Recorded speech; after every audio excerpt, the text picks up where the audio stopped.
Europa, Francia y Gran Bretaña se suman a la campaña. No, ninguno de estos le hace justicia, creo yo, a mi guerra favorita y eso lo vamos a hacer ahorita mismo. Acompáñenme.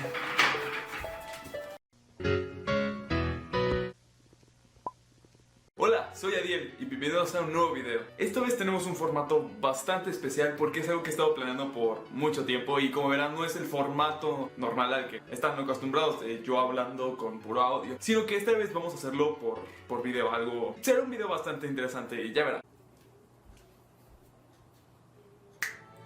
Hoy hablaremos de la Guerra de los 7 Años, un conflicto sumamente legendario que puso en guerra a cada potencia del siglo XVIII. 4 continentes de batalla pura y sería una guerra que afectaría la historia del mundo para siempre. Ahora su legado quedó en clases de historia bastante aburridas y pesadas y si eres sincero, ni te acuerdas de qué trata esta guerra. Pero a pesar de todo eso, esta guerra es más épica de lo que lo cuentan. Y te lo demostraré. Hablaremos de cuáles fueron las causas, efectos y consecuencias de esta misma. Así que acompáñenme en este video porque se viene bastante interesante. Y yo estoy haciendo un video de eso y tú lo estás viendo, así que, por favor, sigue así. Hay una cosa que tienes que saber antes de que entremos a la historia, que es la geografía, ya que el mundo realmente está llena de ella. Como dije, la guerra se dividió en 4 continentes: Europa, Asia, África y América. En el año de 1740, la única forma de llegar a otro continente era a través de barcos. Y vaya que eran largas distancias. Un barco era sumamente caro y requería muchos recursos y tiempo para terminar uno. En Europa probablemente no hay necesidad de barcos, todo era a pie, las distancias no son muy largas. Europa no es un continente sumamente grande, solo se necesitaban hombres dispuestos a morir con un rifle y caminar muchas distancias, claro. Ahora sí, entremos a la guerra.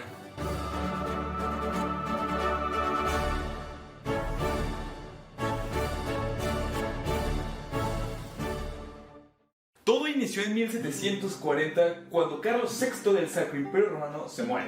Su herencia y legado quedan a manos de María Teresa, la cual ya era reina de Hungría, Croacia y Bohemia.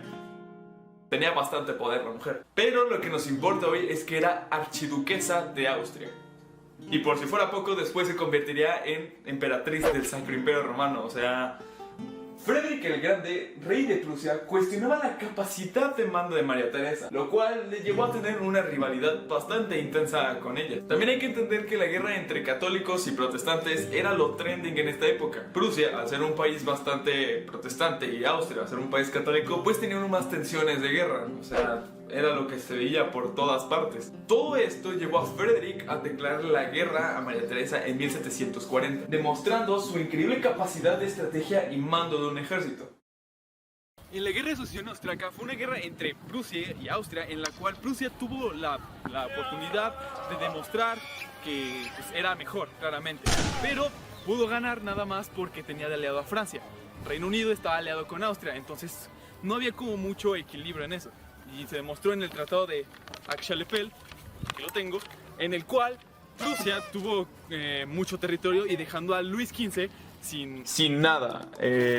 Lo olvidé mencionar en el video, pero sí, Frederick dejó a Luis XV sin absolutamente nada. Frederick se llevó todo el crédito de la guerra y esto, pues Luis XV lo tomó bastante mal. De hecho, quitó creo que su relación de amistad, miren esto.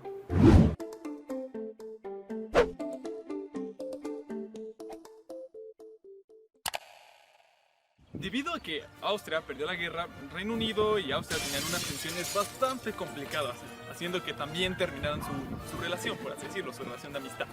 Entonces, en ese momento, Reino Unido aprovechó y se unió con Prusia, ya que era como un aliado bastante poderoso en estos momentos. Prusia, en el tratado de Aix-la-Chapelle, pidió que Austria le cediera uno de sus territorios más importantes, el territorio de Silesia. Era un territorio bastante importante y en el cual había mucho prestigio, mucha economía y pues era bastante importante para Austria y esto pues le dolió mucho, haciendo que las tensiones de una nueva guerra, crecieran y Europa se volviera cada vez más tensa.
importante despertarse temprano.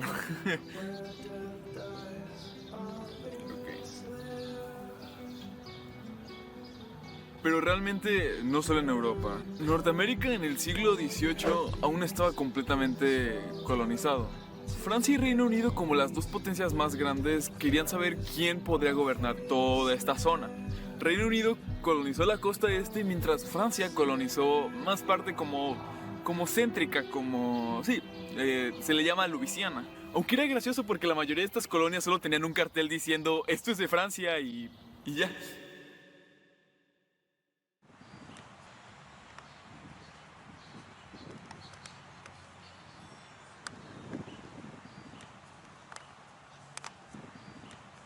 Qué bonitas tierras.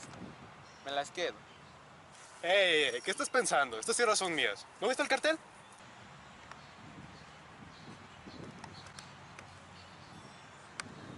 No te puedes adueñar de esas tierras nada más porque sí, son de todos. Uy, sí. El máximo conquistador se nos puso sensible. Ya me tienes harto, hijo de tú.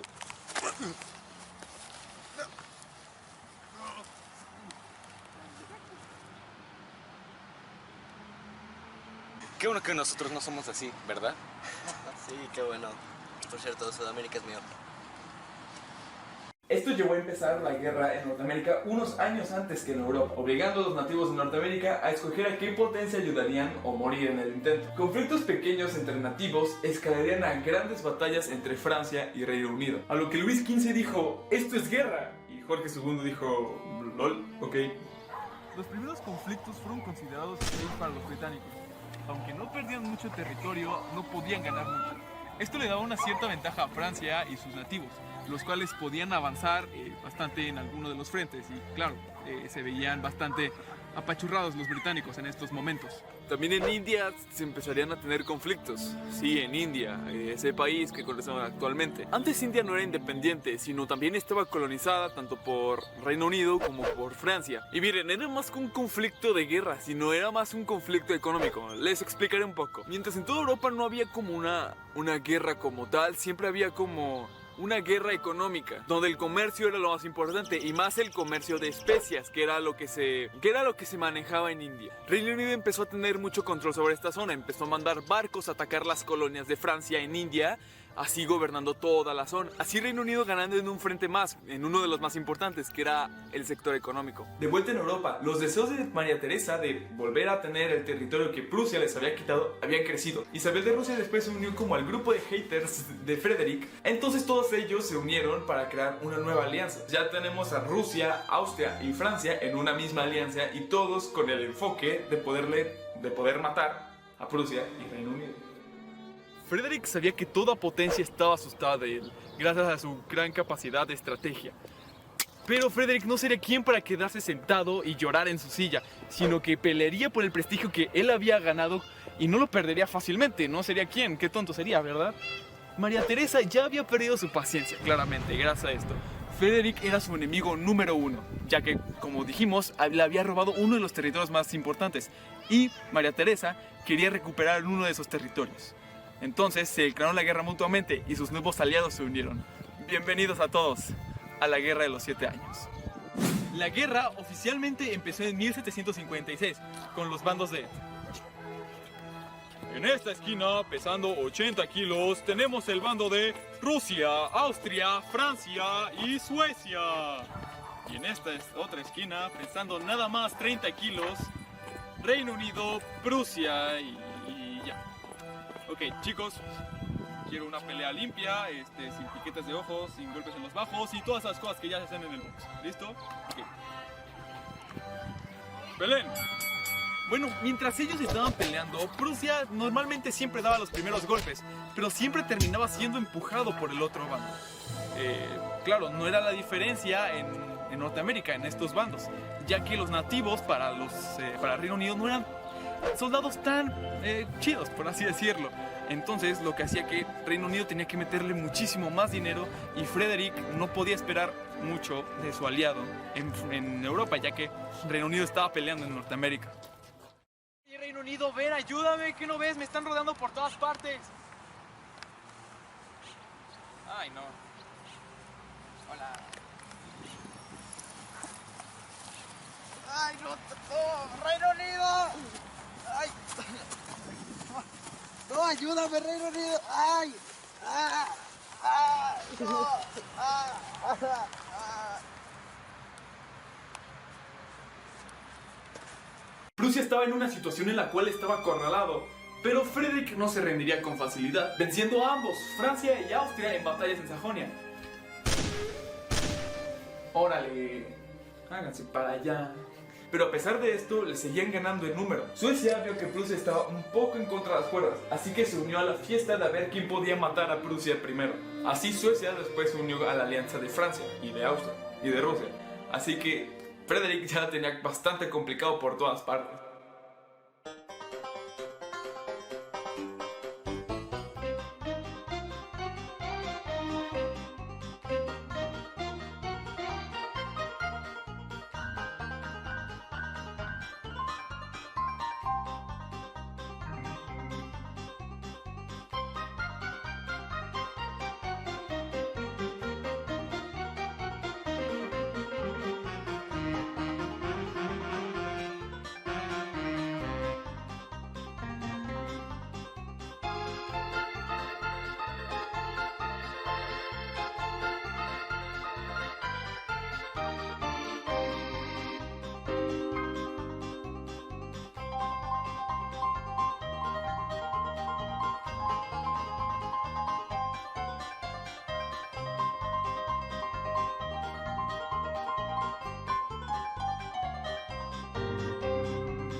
Los británicos, por su parte, ganaban mucho territorio en Norteamérica, India y África.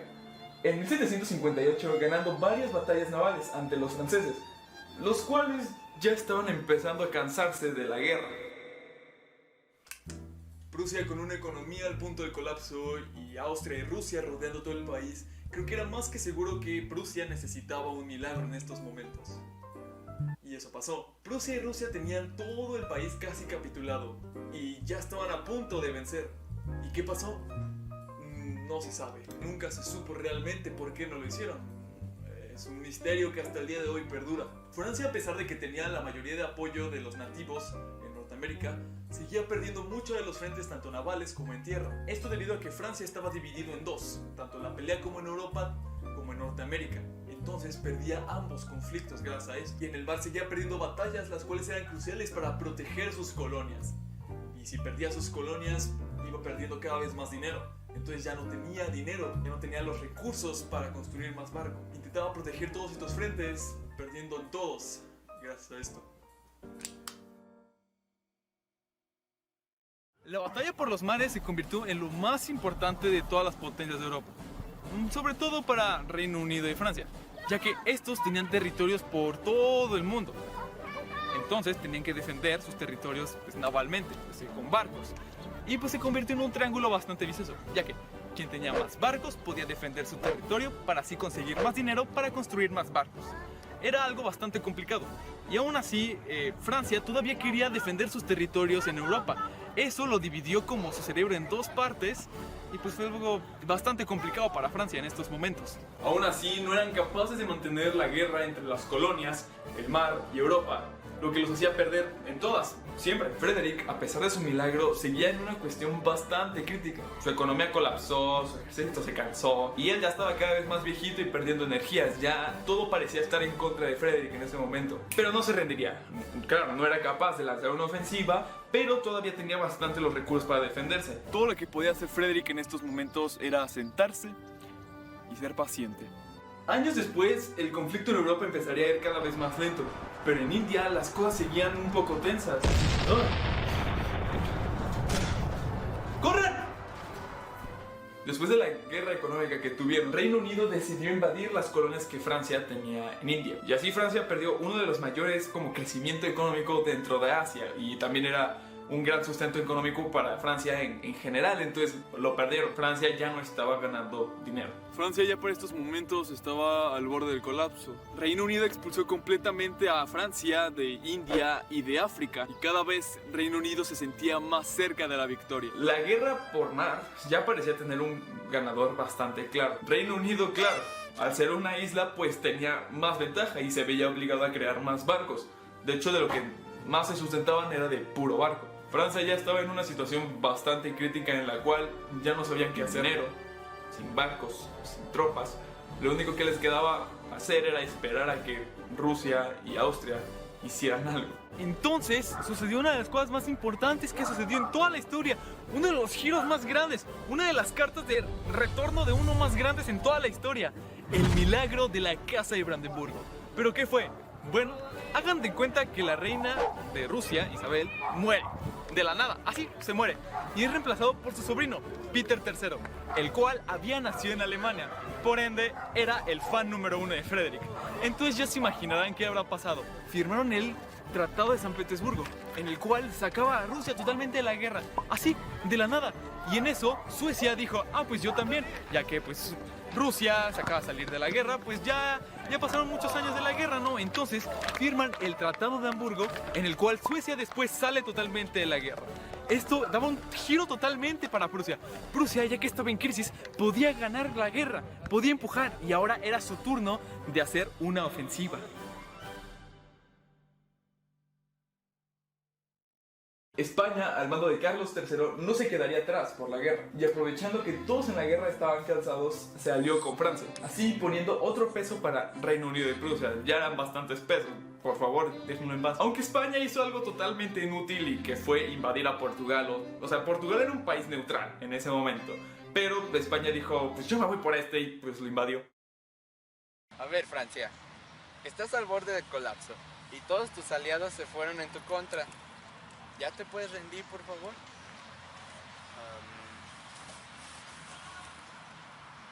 ¡España! ¡Arriba, España! ¡Atácanos!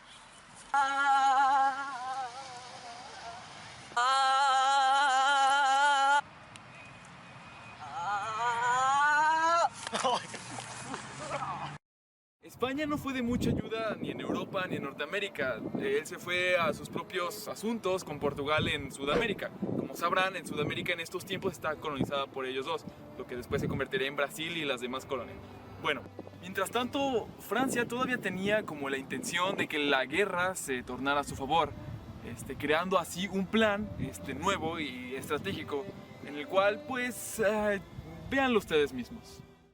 Ok, estamos cortos de dinero e ideas. ¿Alguien que tenga alguna estrategia para hacernos ganar esta guerra? Dar todos los recursos a Austria. Invadir Reino Unido. Bastante inteligente. ¿No sería mejor rendirnos? Ya no tenemos dinero ni recursos. El plan para invadir al Reino Unido en su propia isla parecía enorme, grande y épico, y francamente estúpido. Francia puso en marcha su brillante plan y lo intentaron, pero quedaron destruidos en el plan. Pero su costosa flota ya había sido destruida incluso antes de llegar al Reino Unido. Todo plan que hacía Francia quedaba en total destrucción y en total fracaso. Así acabó con la economía francesa en general y con toda esperanza mínima de poder ganar la guerra. Mientras Reino Unido y Prusia crecían, Austria y Francia parecían cada vez decaer más.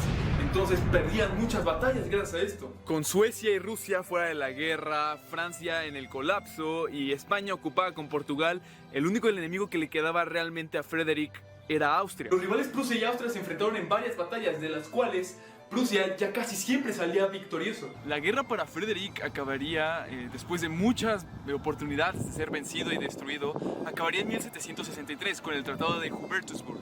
Después, la guerra también acabaría para Reino Unido y Francia, con el Tratado de París. Así, Reino Unido y Prusia ganando la guerra. Así, Frederick, después de haber ganado a 4 potencias europeas al mismo tiempo, pudo establecerse como una potencia mundial en ese momento. Lo que después llevaría a la creación de una de las potencias económicas más grandes que ha visto nuestra historia, el Imperio Alemán. Reino Unido, después de vencer a su eterno enemigo Francia, pudo conquistar todas las colonias que le pertenecían, tanto en India como en Norteamérica. Algo que, si lo piensan bien, no era tan inteligente, ya que Reino Unido también quedó desgastado de toda la guerra. La construcción de barcos, la construcción de ejércitos, todo eso lo llevó a que su economía cayera totalmente. Así tuvieron que subir los impuestos de todas las colonias, algo que no les agradó a muchos, y en específico a una colonia que escuché que después tiraron todo el té al mar. Después esto se convertiría en la independencia de Estados Unidos. Las guerras entre España y Portugal no acabarían aquí. Tendrían más enfrentamientos para saber quién es el máximo líder de Sudamérica. Después de esto, llevando a una crisis a España, dejándolo sin muchas tropas. Esto después llevaría a las guerras de independencia de España, de lo cual los países latinoamericanos se aprovecharon y se independizaron de España. Francia, por su parte, gracias a su colapso y depresión, gracias a su mala administración en esta guerra, la guerra de los 7 años, no supo controlar la economía de su país después de la guerra, haciendo que la gente incluso empezara a morir más de hambre. Y realmente todas las riquezas se iban a los burgueses. ¿Les suena familiar esto? Tal vez, porque todo esto después llevó a la Revolución Francesa, lo que después llevaría al reinado de Napoleón. Es típico cómo esta guerra después llevaría a todo lo demás. Si la guerra de los 7 años no hubiera sucedido, tal vez todo lo demás no hubiera seguido. Qué video, ¿no? La guerra de los 7 años es la guerra mundial antes de que las guerras mundiales estuvieran de moda. Si piensas un poco en lo mucho que esta guerra afectaría al mundo por siglos, te quedarás impresionado. La unificación alemana, la Revolución Francesa, que fue algo que realmente nos dio los derechos actuales. La independencia de Estados Unidos, también la independencia de todas las colonias españolas, México, Perú, Colombia, Chile, Argentina, todos esos países son independientes gracias a esta guerra. Claro, no 100%, de alguna forma, pero fue algo que contribuyó a eso, y quizás si no hubiera sido por esta guerra, nada hubiera pasado, como dije. Claro, es fácil revolverse con tanta información, con tanto que he estado explicando en este video, tantas tomas, todo lo que he estado haciendo para este video es todo un reto no sonar con la lengua trabada de tanta cosa que estoy diciendo. Pero eso no le quita lo épico que suena una guerra con puro rifle en el siglo XVIII, donde no había tanques y aviones, sino era puro hombre, era... Como dije, es una guerra mundial, digámoslo, la guerra mundial 0, ¿no? Al final podemos concluir que esta guerra es un conflicto sumamente legendario, lleno de batallas, historias y, claro, consecuencias. Por eso, esta guerra, la guerra de los 7 años, es mi guerra favorita. Bueno, hasta aquí hemos llegado en este corto video. Espero que les haya gustado, espero que pudieran haber disfrutado y aprendido algo, que esa es mi mayor meta, que puedan aprender algo pequeño de todo este video. Fue un video que me tomó mucho tiempo, muchos meses, tanto de planeación como grabación, y también procrastinación, flojear un rato, claro. No he estado todos los 9 meses ahí trabajando, pero sí le he metido mucho esfuerzo a este video. Es el video que más me ha costado hacer. Entonces, agradecería mucho si le dan like, si se suscriben, si pueden compartir este video por donde sea, o sea... agradecería mucho eso, que compartan mucho este video. Nunca he sido de tener redes sociales, pero quiero patrocinar una cosa, y es mi Instagram. Pueden seguirme ahí. No publico fotos, pero publico escritos que hago, que los llamo Un poco de historia con Adiel. Son escritos de historia, de ciencia, de geografía. Son varias cosas. Pueden verlo ahí, pueden seguirme ahí en Instagram y pues todo eso. Así que bueno, ya fue un video bastante largo. Todos los créditos a todas las personas que me ayudaron van a estar aquí en la descripción. Y pues gracias por haber estado en este video. Nos vemos en el siguiente. Adiós.